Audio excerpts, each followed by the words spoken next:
السلام عليكم ورحمة الله وبركاته. أهلا بيكم في فيديو جديد. في البداية أتمنى الفيديو ده كل اللي يسمعه حرفيا يعمل له شير أو يعمل له مشاركة.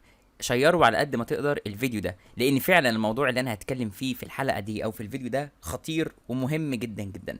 اللي حصل كالآتي: طبعا كل الطلاب حاليا بيروحوا إلى المدرسة أو بيروحوا المدرسة، وطبعا المفروض إن التعليم السنة دي بطريقة الفصل المقلوب أو بطريقة إن هو الطالب بيذاكر مع نفسه ويروح يسأل الأساتذة ويروح يستفسر من الاساتذه، والاساتذه بتساعده في العمليه التعليميه والكلام ده كله. وطبعا عارفين ان الطلاب بيتلقوا العلم من القنوات التعليميه او من المنصات الالكترونيه كما يزعم البعض، او على الاقل من فصول التقويه.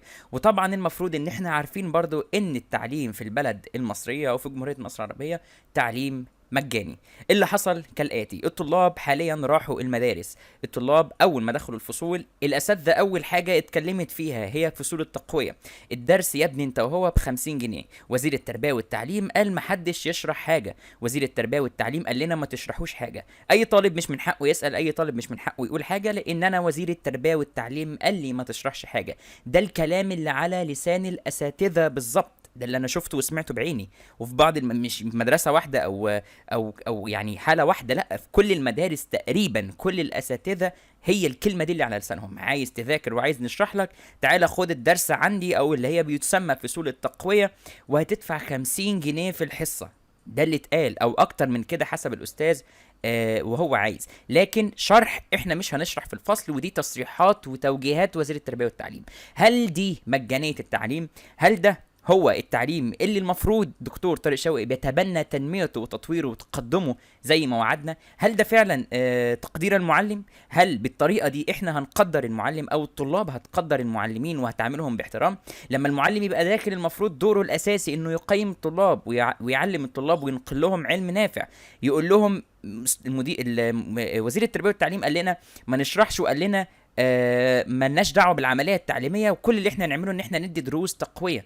هل كده المدرسه بقت مكان للتعليم ولا مكان للتجاره وللدعايه؟ كل مدرس بقى داخل الفصل يعمل دعايه لنفسه، ودعايه لمجموعه التقويه بتاعته اللي وزير التربيه والتعليم برضو تبناها، ودعايه للدروس اللي المفروض بيعملها. الموضوع بقى اسوأ من الاول بكتير. المعلم دلوقتي بقى يعمل حاجات غريبه، وكلنا بنقول ادعم المعلم وقف جنبه، ويوم ما ندعم المعلم ونقف جنبه هو ده التصرف اللي بيحصل. يعني دلوقتي ما بقاش في مجانية التعليم. المجانية بتاعت التعليم كانت ان الطالب بيروح المدرسة بيتلقى العلم من غير ما يدفع حاجة. دلوقتي المدرسة للأنشطة، لكن اللي بفلوس اللي هي فصول التقوية اللي بفلوس هي دي اللي المفروض الطالب فيها بيتلقى العلم من المعلم فقط. وكل الطلاب بيعانوا حاليا. لسه بادئين الدراسة من ما فيش، بس ما بالك ان احنا لسه بادئين الدراسة والاساتذة والمعلمين بيعملوا كده، ما بالك بقى لو الموضوع تطور، او لو طلعنا قدام شويه، او مع نهايه السنه، او مع دخول الامتحانات. ما بالك ده بيتعمل في ابتدائي وفي اعدادي وفي ثانوي، يعني مراحل التعليم كلها الاساتذه بتعمل كده، الا من رحم ربي، وفي اساتذه محترمين ومخلصين ومؤمنين في علمهم وعندهم امانه فعلا في علمهم. انا عايز كل واحد حاليا يدعم الفيديو ده، اعمل له شير على قد ما تقدر عشان الرساله توصل لوزير التربيه والتعليم. دكتور طارق شوقي لازم يتصدى للنوع ده من المعلمين، او للنوع ده لمن يدعون العلم ومن يدعون انهم معلمين ومدرسين فعلا.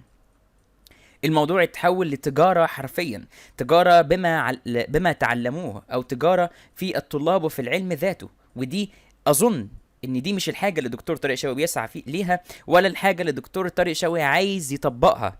المفروض يعني حسب ما احنا فاهمين وحسب ما دكتور طارق شوقي وعدنا او فهمنا ان السنه دي هتكون سنه مختلفه تعليميا وهتنقل التعليم، ده المفروض. لكن اللي احنا شفناه مع بدايه الدراسه ومع انطلاق العام الدراسي من هذه المهازل وهذه الاشياء اللي بتحصل اللي لا تصح ابدا من معلمين المفروض مربين اجيال، دي بتهين التعليم، بتهين الدولة المصرية، بتهين الطالب، وبتهين فوق كل ده المعلم المصري وسمعة المعلم المصري. الفيديو ده انا عايز اكبر دعم ممكن منكم عليه عشان يوصل لاكبر عدد من الناس حرفيا. مش عايزين نسكت، مش عايزين نقف واقفين او نقف ساكتين ما بنعملش حاجة قصاد اللي بيحصل ده، لان فعلا دكتور طارق شوقي لازم يلتفت للناس دي، لازم يتصرف ولازم ياخد اجراء قاسي ضد الناس اللي بتعمل كده. المعلم لازم يكون ليه دور في المدرسة ادام مفيش مدرسه، مفيش حاجه هنمارسها في المدرسه، يبقى ما نروحش المدرسه خالص ونتعلم بيه او نكتفي بالتعليم اونلاين. فصول التقويه المفروض تبقى مساعد للمدرسه، او مساعد لما يحصل في الفصل او لما يحدث في الفصل، وليست بديل مادي او بديل بمقابل مادي عن ما يحدث في الفصل من عمليه تعليميه. اظن رسالتي وصلت، واظن انتوا فهمتوني وفهمتوا انا عايز اوصل ايه.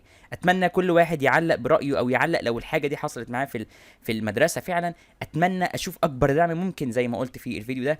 ولو عايز تتابع كل جديد ما تنساش انك تشترك وتفعل زر الجرس، لان ده الحاجه الوحيده اللي هتوصل صوتنا وهتخلينا فعلا نتصدى لهذه الظاهره. ما تنساش زي ما قلت لك شير الفيديو على قد ما تقدر، كمان ما تنساش تضغط لايك عشان الفيديو يوصل ويظهر لاكبر عدد من الناس. اشوفكم في فيديوهات جايه ان شاء الله، والسلام عليكم ورحمه الله وبركاته.